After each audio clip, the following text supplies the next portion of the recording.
One of the evidences that we are not drinking Jesus, either because you're an unbeliever and you've never even tasted, or because you're a believer and something has begun to lure you to another fountain, starting to go there, or you've just blocked him out because you've got some hidden thing you want to keep doing or whatever. One of the evidences of not drinking deeply from Jesus is the instability of constantly moving from one thing to the next, seeking to fill the void. You may be going through sexual partners. You may be going through friends. You may be going through jobs. You may be going through churches, just one after the other. You may be going through hobbies, internet stuff, hobbies, games. You may be going through hairstyles.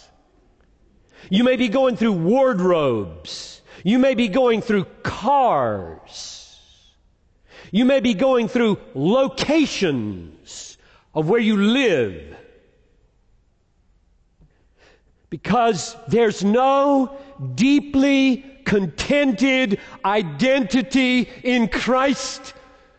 Deeply contented, deeply satisfied. That's what water means. Living water is, your soul is a cavern of desire. And I offer myself to you, Jesus says, as water that lives. It becomes a well. It just satisfies day after day. You get up with hungers and longings and soul achings in the morning. Come to me and you'll find stability of contented identity. And then you don't move around so much. Jump in here, jump in there, jump in here, jump in there. Crave, crave, crave, crave, crave, crave. Nothing's working. Oh, don't you love people who are so deep with Jesus, they know where it's at, the water. They live by the fountain. They never go anywhere. They just live there. They're not jumping from job to job and wife to wife and girlfriend to girlfriend and job to job and car to car and hairstyle to hairstyle. They are so there. Now, here's the interesting thing about that. That sounds static, doesn't it? Baloney. It isn't static. Believe me, it isn't static. I don't mean that the Christian life, with that kind of centered, deep, satisfied identity by the fountain, satisfied day after day, freshly with new water coming up from this friendship and this relationship. I do not mean this is static. There is a difference between confident movement of faith and craving movement of frustration. You got that? There is a difference between confident movement in faith and craving movement of frustration. Got to move because this is not working. Here, move, move, move. Or this is so working, I'm taking it. I got a plan.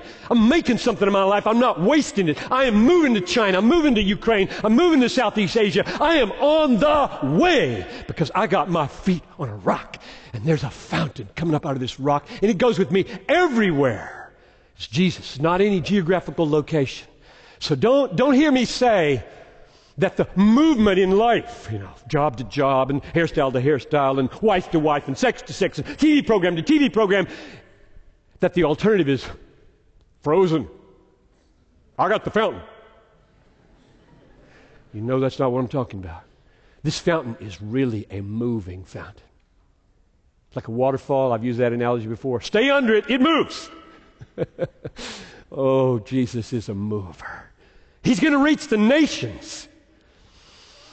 The fountain's on its way to the nations. You want to drink deepest? Go with him to the nations or the neighborhood.